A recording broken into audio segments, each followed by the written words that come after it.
Patrick Mahomes at number 4. I don't have him that high this year. It's going to be a little bit under the radar just because they're the Chiefs, they're the dynasty. Their weapons is really the only thing I'm a little bit shaky on. He just has to get it done. They got to protect him. You're going to see the same shit from Mahomes every single year. I think I just think these 3 guys right now are going to end up better than him. All right, welcome back to the B team, everybody. We got Mikey down there in Georgia, Peaches down in Georgia. There we go. Last week for the big guy. Last week, we were just talking about off the show. He's grinding. He's going to be back. We'll be back in person. And I was just about to say this because we were talking about how we like to be in person. You know, like Zoom is good, but in person is just always better. It always has been, always will be. And I like doing I like doing in person because it allows me to be literally inches from you where, like, if I want to swing during an argument, I can swing. Like, you don't have that here. You know, and we've had some arguments where I've been close. I've been close to crawling across the table and literally putting you in a chokehold and just, like, stopping. I don't know. It's just not the same when we're not in person. It's funny because, you know, even when Gassy was with us too, like I feel like when we had Gassy, there were more arguments, but I think we've watched so much football and have such an understanding of football, like where we agree on a lot of things. Like it's rare for us to really argue anymore. Like I think the time where the Chiefs went to the Super Bowl and the Niners went to the Super Bowl, even before that, you know, the Brock Purdy era, you know, Mahomes winning, you know, saying, listen, he could be the GOAT down the road, and Gas is like, he has to win 8. And I'm like, no, he fucking doesn't. And it was a whole, like, that was probably our biggest argument to this day. And like, it's funny because I feel like we agree on everything, which is kind of funny about this show because we argue at times, but like we have the same mindset when it comes to teams and shit. I don't know. We agree on a lot of shit is what I'm saying. Yeah, I mean, like we have 2 like-minded brains where we're very logical in what our takes are, and usually like it's hard to dispute what we're saying to each other. Like, yeah, for our own teams, and like when I talked about the Eagles, like obviously there's a little bit more bias in that stuff, and you know we have a little more free reign to rip each other on those things. But I think when we're talking about, like, let's say the Broncos and Bo Nix, like, it's hard to dispute that Bo Nix is not a great quarterback. Glad you brought him up. I mean, like, it's one of those things where I don't know. And it goes back to what I was saying about Colin Cowherd, how he runs that show. And, like, I think how should I put this? The guys that have their own show right now, and there's a lot of guys that have a show that shouldn't have a show.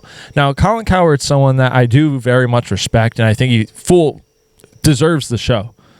But, like, he says everything that's on people's minds. And, yeah, some people are going to disagree with him. But it's hard to have takes when you're trying to be very objective to all parties involved in the take. It's hard to not side with everyone when you're doing that. Like, when we're talking about a team, how many people are going to actually say Bo Nix sucks? Yeah, exactly. Like, especially after the first year, how could you?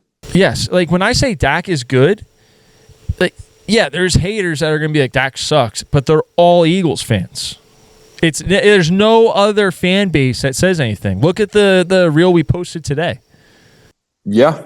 Like, no one else besides Eagles fans says anything because they all know that Dak Prescott is the best quarterback in the NFC East. It's funny because, like, I think why I'm so accommodating and agreeing with not even just you, but like a lot of other fans, like even Eagles fans themselves. It's like I'm a Jets fan. At the end of the day, it's like I see it how it is, and I don't have that positivity, hope, you know, oh my God, we're going to win this. We're going to win this. Like, dude, the NFL has made me such a, you know, realist when it comes to looking at other teams and observing what other teams that I like about them, I don't like about them.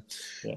It's just so clear as day to me, you know, like I don't really like, for me, now as I'm thinking of it, I feel like I'm very arrogant with the way I think about football because what I see is what I think, and it's hard to change my mind on it, if that makes sense. Like Sam Darnold, like it's hard to change my mind about Sam Darnold. Well, that's a very different scenario too. Like he was on your team and they sucked. Yes, even teams themselves though, like, okay, like I think the Bucks are a legit team that could potentially make it to the Super Bowl. That will not change until further notice where, the coaches get fired, a quarterback, gets shipped off, Baker gets traded or something. Like what I see, like with that team, I know for a fact and I believe for a fact that they're going to win the division, and like nobody will stop me from thinking otherwise. Like it's like all right, Cowboys, for example. I believe the Cowboys, Colin Cowherd thinks the Cowboys are going to be dead last in the division.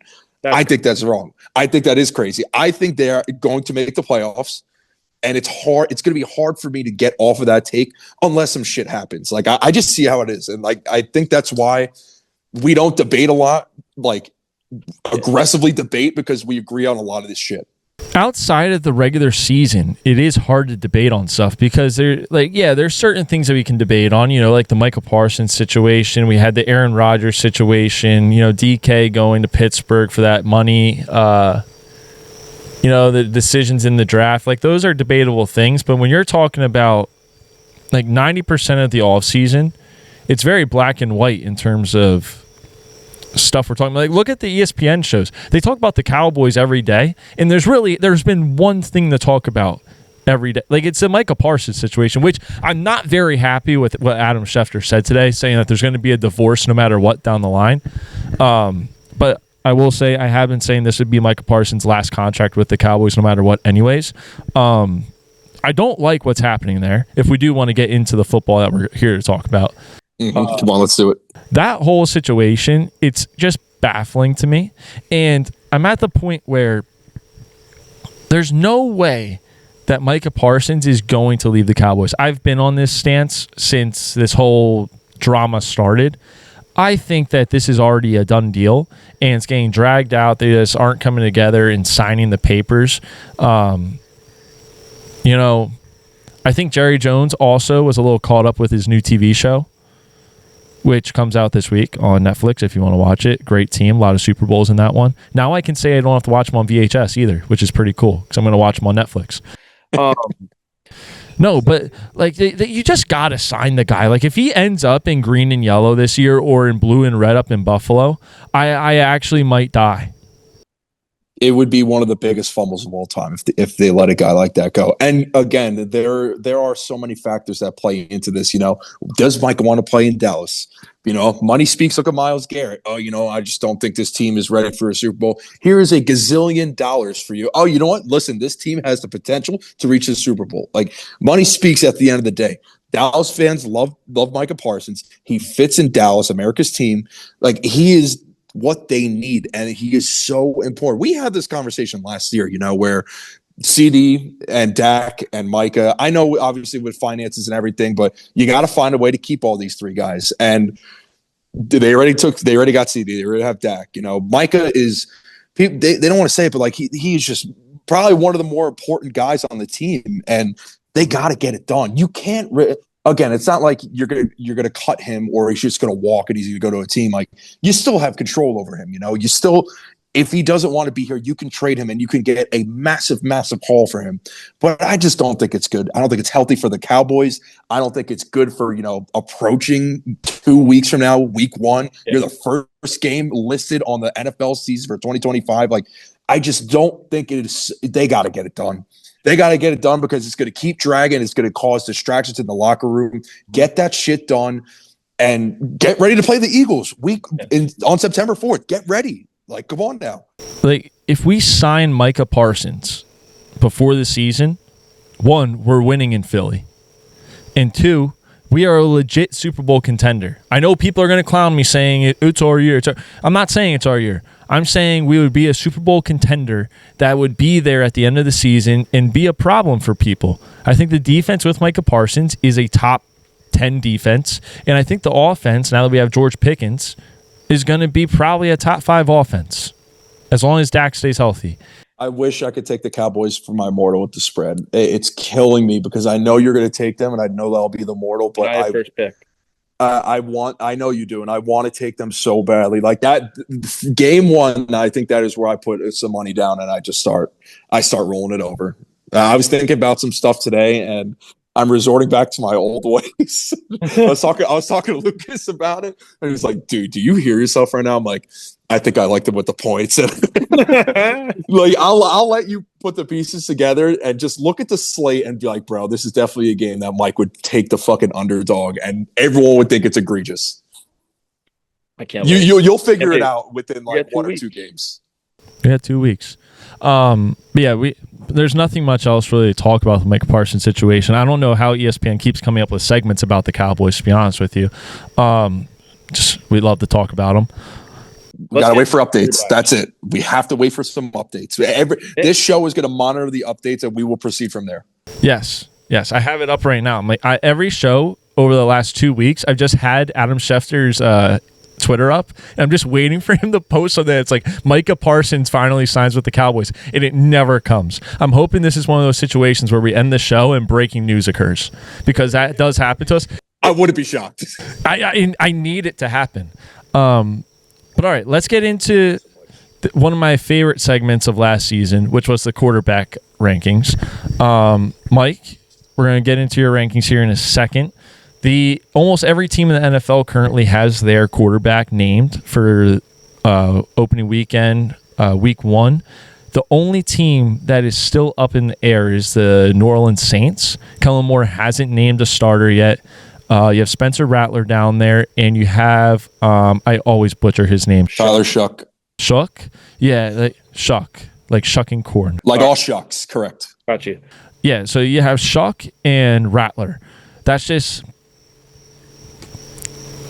not getting it done for me. Gonna be honest with you. Those names don't get it done just right off the bat. And then I don't know. Like, are we really expecting the Saints, like, either quarterback to be remotely decent? We're gonna end up seeing Tyler Huntley down there by week 2, and he's gonna be the starting quarterback for 16 weeks. Just play every time you think of the Saints. We need to just listen to the diss track that guy made about the Saints. Every time I think of the Saints now, that's what I think about, and it just makes so much sense. But yeah, I mean, my guess is they're I don't know how Tyler Shuck and Spencer Rattler are doing, whether it's preseason or I know Shuck threw a pick 6 and then came back with a 50-yard bomb. Again, preseason, take it with a grain of salt, but it's very important to them to see. I don't know what Spencer Rattler's been up to, I'll be honest. But Kellen Moore, listen, he knows what he's got to do down there. It's not like it's crazy because it's not like they don't have decent weapons. If Olave stays healthy, he's a very good receiver. They have Kamara, Rashid Shaheed, good deep threat. They're not the best. We know that. There are a lot of holes on that team, so it's going to be a very, very tough sledding with them for a long time. Do you think there's a world where they drafted Shuck and they had Rattler in the building already, and they did all of this knowing that they're probably going to come in last place and take Arch Manning or whoever the top quarterback is, and this whole season is essentially who can be our backup, and Kellen Moore is going to go get his quarterback next year? I mean, yeah. The Saints took Tyler Shuck in, the 3rd round, I believe? Yeah. It was the 3rd or the 4th round. I don't even know who their first-round pick was off the top of my head. Like, everyone knows. Saints fans knows. The whole entire league knows they're probably going to be one of the worst teams in the league. You're at this point now. I mean, we've seen it before. You just got to start filling out the pieces. You got to start filling out the O-line. You got to start trading away guys that are going to be dealt a lot of money on the free agent block, and you got to get rid of them. You got to completely rebuild this team. They've had their run for so long. Now they're just in this purgatory of shittiness, kind of like Pittsburgh's in this purgatory of not finding a quarterback. Like, you got to change the narrative. You got to change your position and where you want to be. If you don't change, if you don't succeed in something, you're not gonna fucking change. You're not gonna grow as a team, as a unit. So I respect them, picking Tyler Shuck because people liked him coming out of the draft. The pre-draft process, he was getting highly touted from Louisville. It's just kind of a wait and see. Like, they're in a spot now where they're trying to figure out what they have. They know they're going to compete, but in reality, they're not going to win diddly squat. So why don't you try and see what you have in him and go from there? But that's where, I don't understand why you would waste the draft pick on him when no one knows how this guy was ever going to turn out in the league. He wasn't one of the top quarterbacks that we were looking at to draft. right? So you had guys like Joe Milton out there. You had guys like Danny Dimes out there. You had guys that probably would have taken a 1-year deal to come play football for you. And you decided to go with this situation. You have Spencer Rattler behind him. So now if Shuck sucks, which I'm predicting he's going to, I can all but say he's going to suck this year. Are you going to hand it over to Spencer Rattler, who hasn't proven that he can play anything outside of the South Carolina games at the end of the season? He played like 3 good weeks of football in college. They are that bad, Mueller. They are that bad where they don't have a chance. They are pretty much waving the white flag right now. This is a scenario where we haven't really seen it in a little bit. Like, at least, teams like Carolina last year and 2 years ago, they were so bad, but they were actually being competitive. I'm trying to think of other teams that were so bad. But Mike, even in those Carolina teams, they weren't wasting picks like this. Even in those bad teams, they weren't wasting picks. Like this, they were taking quarterbacks who they thought were going to pan out, and everyone thought was going to pan out, and then they didn't happen. I mean, look at the Jets. So, like Zach Wilson, Sam Darnold were supposed to be good. Like, everyone was on them to be a top 3, top 10 pick in the draft. Tyler Shuck wasn't predicted to be anywhere close to a top 10 pick in the draft. So why are we even looking at this? Look at Johnny Manziel. Why are we even looking at taking Shuck when you don't have a quarterback in the building that has proven to be anywhere close to competent in the NFL? You should have just went out and got a 1-year deal on Danny Dimes, and now you should be going out and getting Anthony Richardson. I think at the end of the day, it's really just, again, it's rebuilding. It's not wasting, 1 year, $8 million. I know it doesn't sound like a steep price, but they're at the point where they literally just need to have $125 million in cap space for the next year or two, and then just start paying people. And like look at New England did. New England, that's another team. When Mac Jones was there, and they were Bill Belichick's last year, they were like 3-12 or something. Like, they just recuperated so much money. They got rid of all the big contracts, and now they just splurged in the offseason the last 2 years. And look where they're at now, dude. They might finish second in the division. I think the Saints are on that path where, again, if you're drafting a guy like Shuck in the 3rd round, you're not paying him first round money. He's not getting that much money.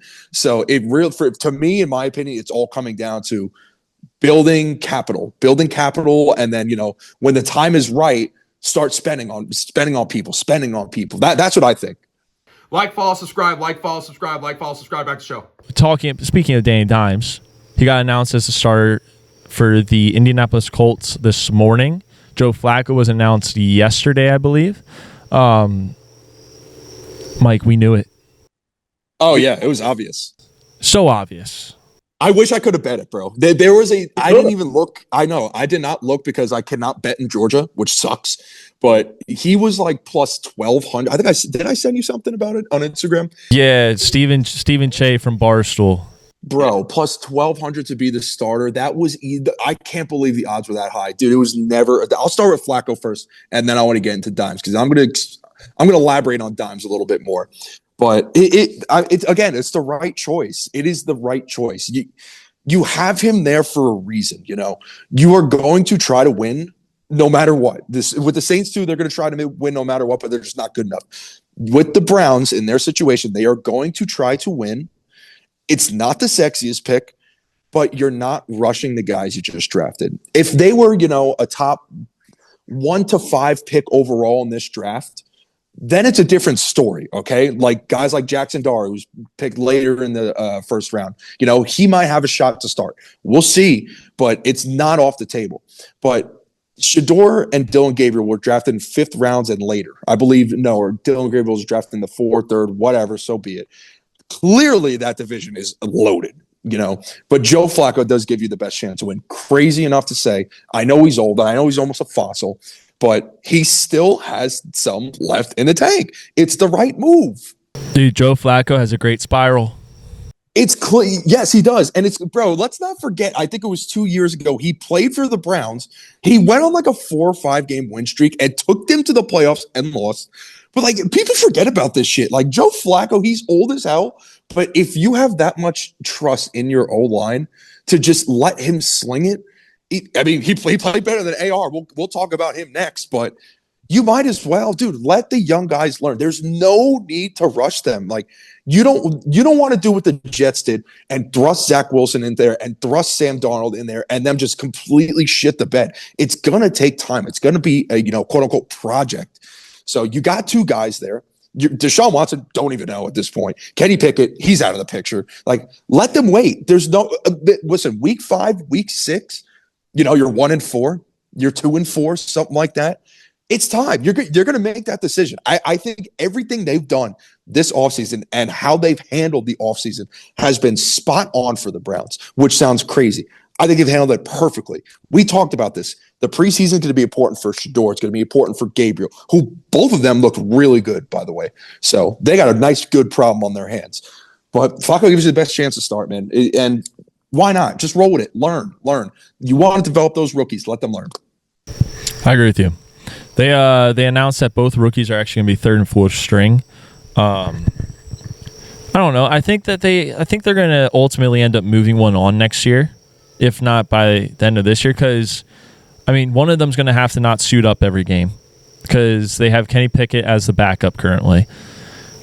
I don't know if that's going to cause issues. Like if Shador's never suiting up for games, is that going to cause an issue with Shador? Is he going to want to be out of there thinking that he can play somewhere? Could Shador end up in New Orleans? Possibly. Could he end up in Indianapolis? Possibly. I think there's a number of options for both Shador and Dylan Gabriel should they, want to look elsewhere, not be in this crazy battle and, media saga that they're currently in Cleveland, especially on top of having Deshaun Watson sitting right behind them. That can't be comfortable ever. But yeah, let's get into Anthony Richardson real quick because I just came across something that Warren Sharp just posted. Great follow for any football fan if you're looking for something to get stats. Dude, Anthony Richardson might be the worst quarterback I've ever had the pleasure of watching. So he literally is ranked last, no matter how you break down the stats. He's ranked last. Over 55 quarterbacks from, what is this? In the last 2 years, he's ranked last. You scroll down. All right, he broke it down even more. Last. He breaks it down even more. Last. Like, the guy sucks. The guy sucks. The fact that he was even in a competition this spring and this fall, this summer, is actually kind of disrespectful to Daniel Jones. I just don't think it's a good fit at the end of the day. Like, when you think about... But Mike, where would it be a good fit? Where would he be a good fit if his numbers are literally last in a 32-team league? He's 55th out of 55 guys. Listen, unless he somehow, Danny Dimes gets hurt or AR just comes in and absolutely lights up the league, I just don't think it's a fit for real. And that's going to happen. Darnold, I keep bringing up Darnold. Baker's another one, had success with the Browns, goes to the Panthers, goes to the Rams, boom, starter of the Bucs, was a top almost 5 quarterback last year. Like Danny Dimes and the AR thing, I think, again, the Colts made the right move. They brought someone in. They weren't going to settle for AR because we know his ceiling. Every time he was in the game, the receiving core was irrelevant. They did nothing. That's why they were losing games. They beat the Jets, of course. We were there. But AR, it's just not a good fit. When you think of Indy, what have they had in the past? And I respect them taking a swing on him. I don't think they're giving up on him yet, but it's kind of indicating it might be time because the clock is ticking. Peyton Manning, Matt Ryan, Phillip Rivers, they always have pocket passers. The problem is AR cannot complete a pass. He is not accurate. And I don't like shitting on quarterbacks, but it is the absolute truth. He cannot throw the ball. He's not accurate. It's just not a good fit. And listen, that's fine because there's going to be a team out there after next year, whether they trade him or they let him walk after his 4th year, that will take a swing on him and they'll go from there. Danny Dimes, I believe it's the right move. I truly do. Everyone's going to talk so much shit on him. Yes, he's not the best quarterback. Okay, he's a bad quarterback. But let's not forget he was on the Giants with Saquon Barkley, and that was it. Not Darius Slayton, Jalen Hyatt, Wan'Dale Robinson. He's actually decent. Oh, they were trash. Evan Neal at right tackle, dude. You could put me at right tackle at that point. They were garbage. He won a playoff game, okay? I'm just saying he's not. Listen, I'm not calling him a top 10 quarterback, but he gives them the best chance to win. He's gonna have a better line. He's gonna have better receivers. He's gonna have right now, as of now, a better running back. I'm excited to see what he's gonna do. I truly am. It might not be pretty, but let's see. I don't know. Why not? It was clear he was going to win it, dude. He didn't turn the ball over in the preseason. I think he threw like 67%, no tutties, but he just played average. But it's better with what AR is doing. That's all they need. Like a good quarterback can just play average. Look at Sam Darnold last year. He just played average. Just complete passes, don't turn it over. You look at AR right now, and this is a stat that goes over the last 25 years. So only quarterbacks in their first 2 years, minimum 300 attempts. It's going back to what you said about not turning the ball over. He's nearly last place in success rate, touchdown interception ratio. He's last place in accuracy over that span out of 103 quarterbacks.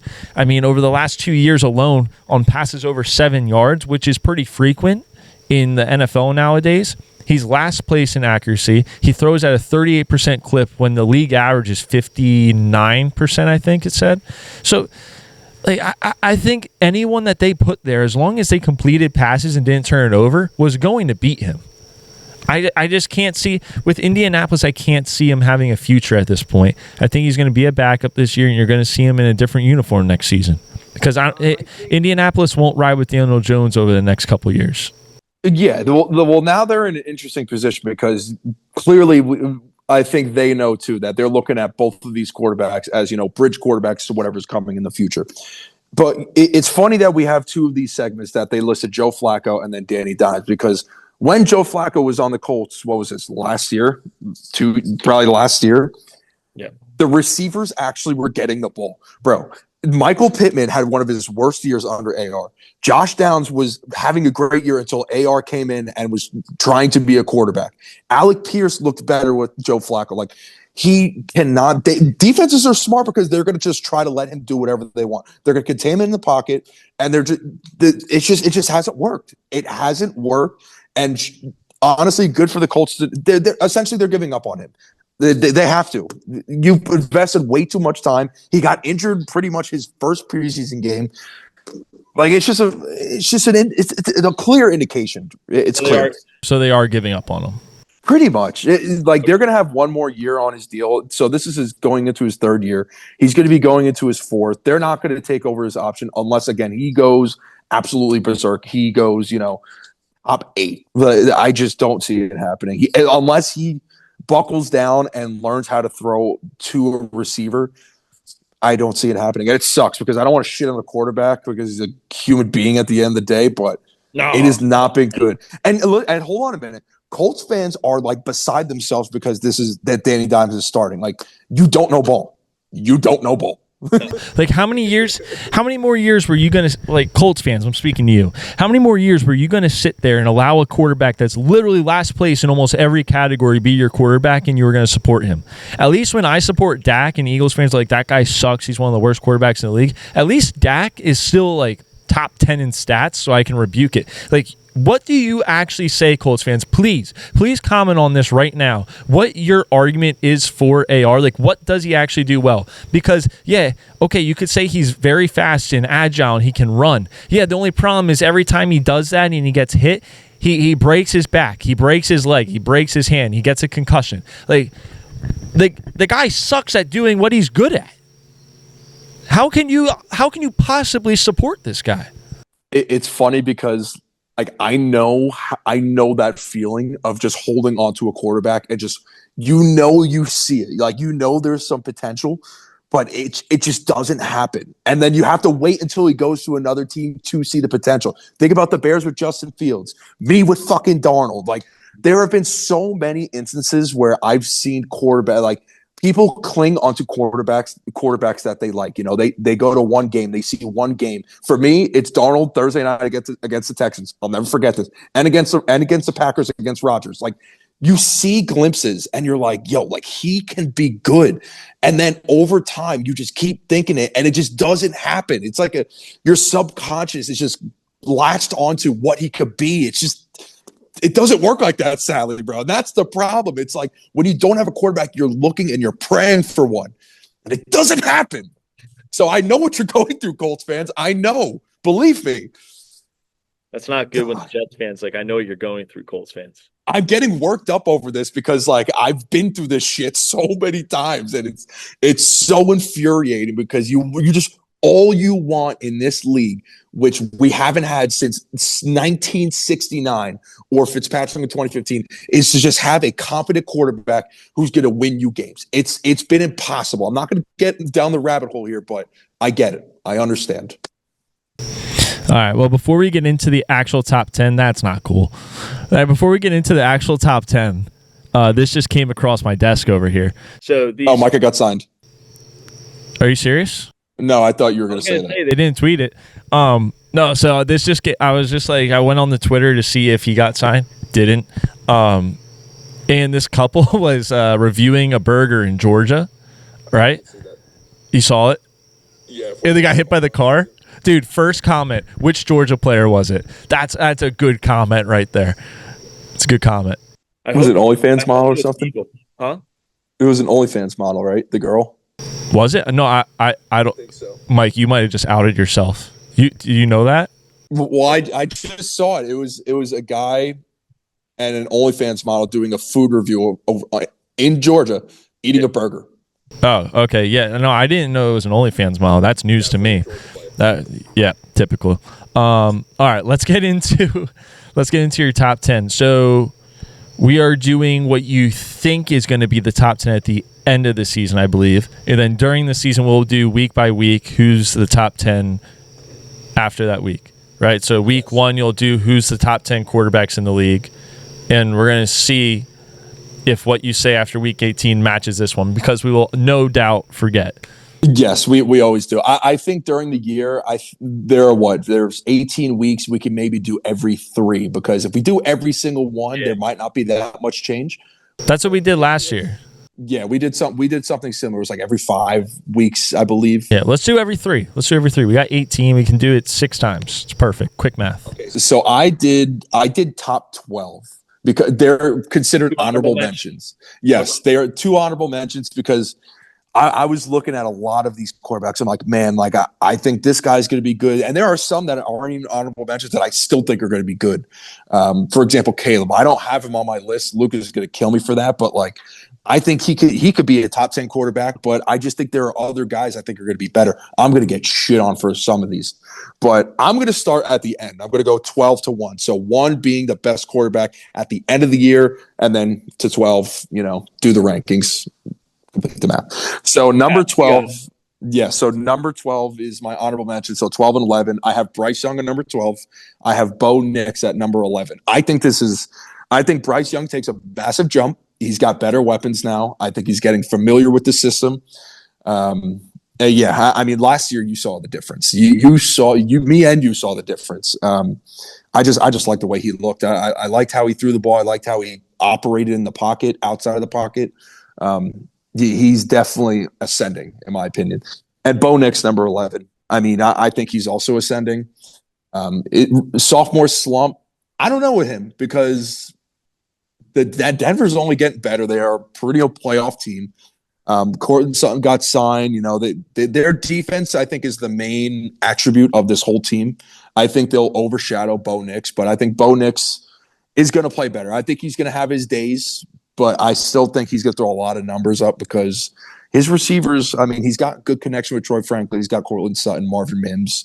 It's going to be fun to watch him. I might be a little bit high on him, but if he gets 10 to 11 wins this year, I got to throw him there because I know he's going to do a lot of the work.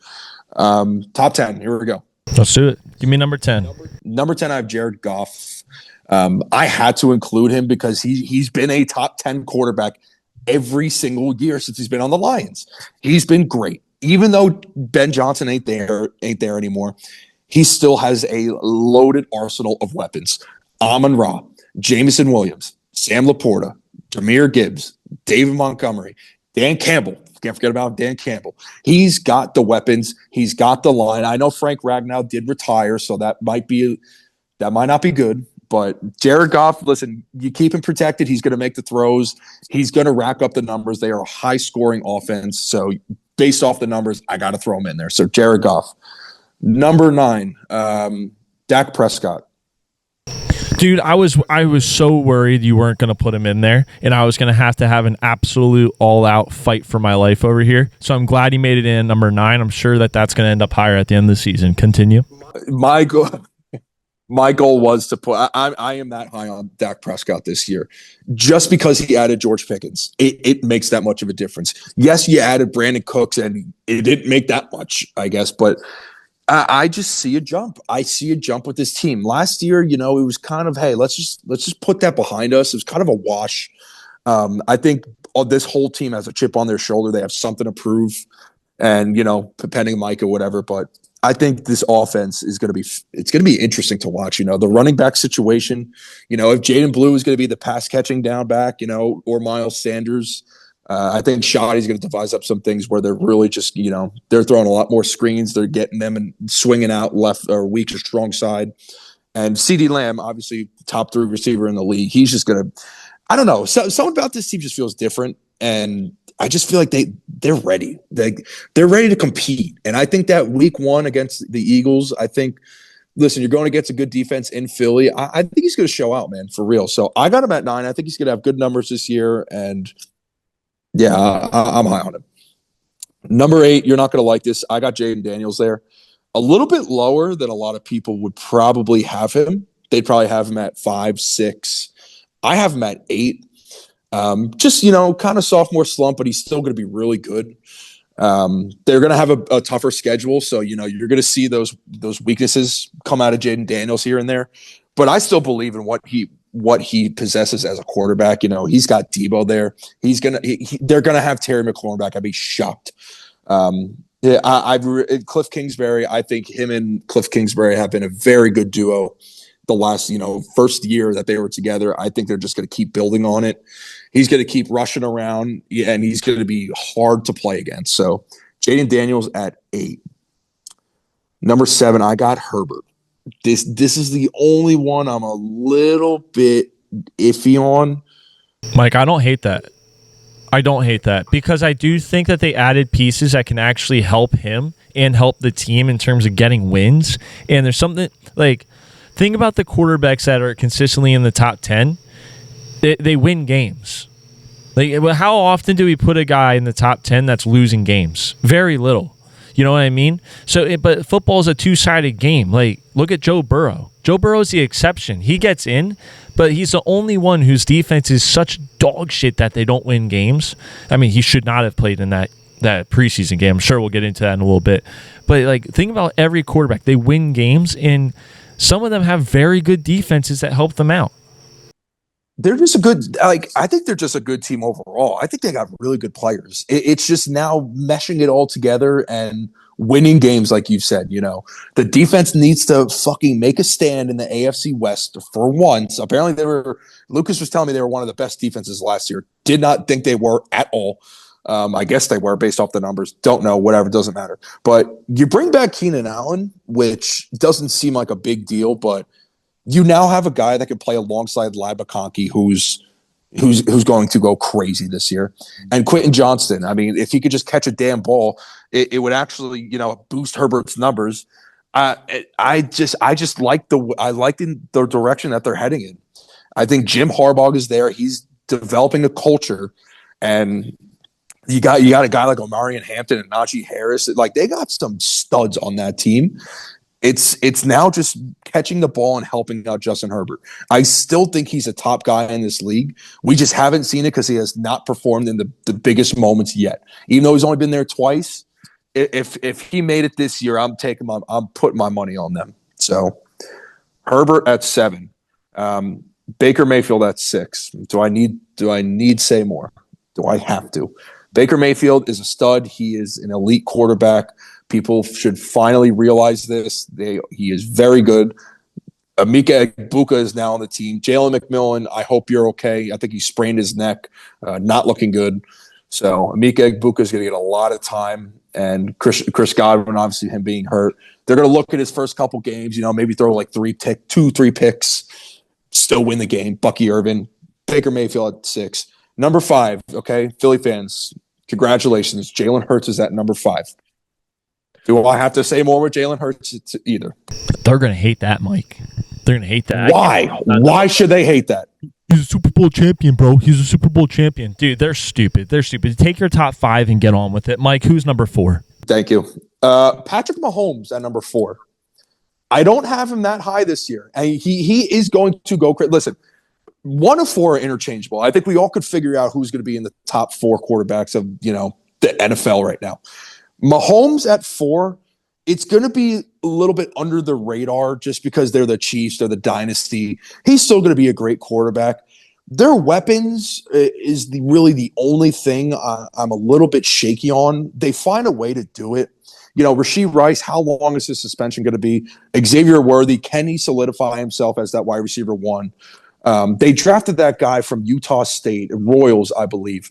A lot of hype surrounding him right now, so maybe he can integrate him into the offense and utilize him as much as he could. Marquise Brown, again, another guy who's 27, just has injury history, but if he could stay healthy, could be a good weapon for him. Travis Kelce, he just has to get it done. They got to protect him. You're going to see the same shit from Mahomes every single year.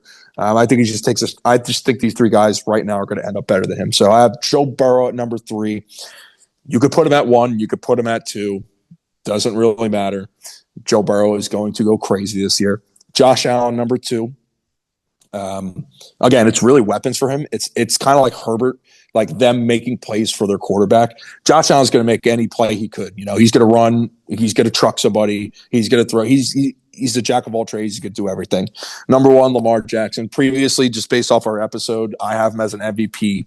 I think he's going to have a really good year, and that's my top 10 to end the season right there.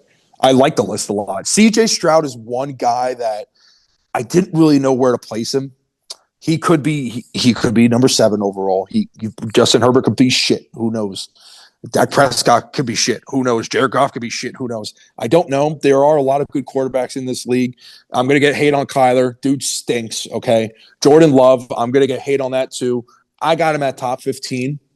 I just don't know if his receiving core is going to help him out. Matthew Golden can only do so much. Yeah. So I think it's a really good list for end of the season. You did good. End of the season.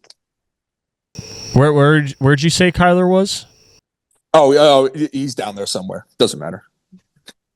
He's in the 20s. We'll let him be. Unfortunately, like the only thing he's got from him is he's small, he's hard to tackle, and he can run fast. That's it.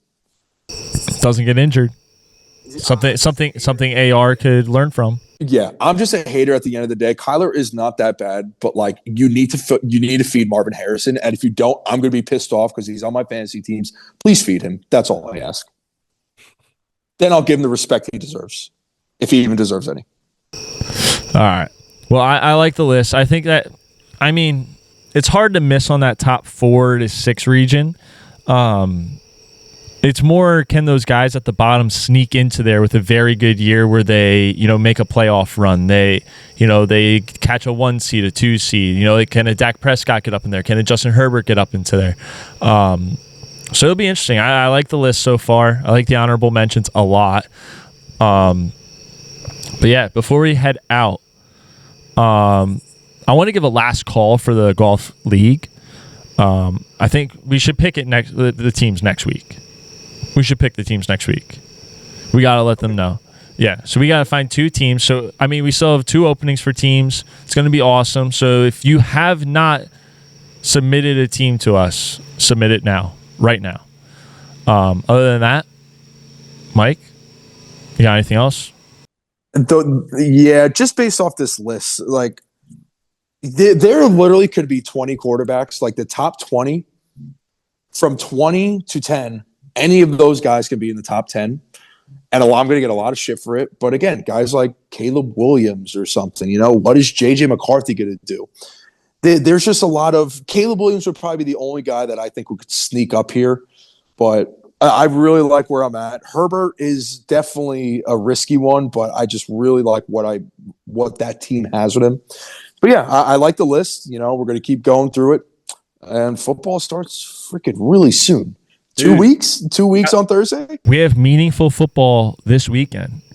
College football starts in next week. You have a lot of really good matchups, and then the week after that, Thursday, you know where to be.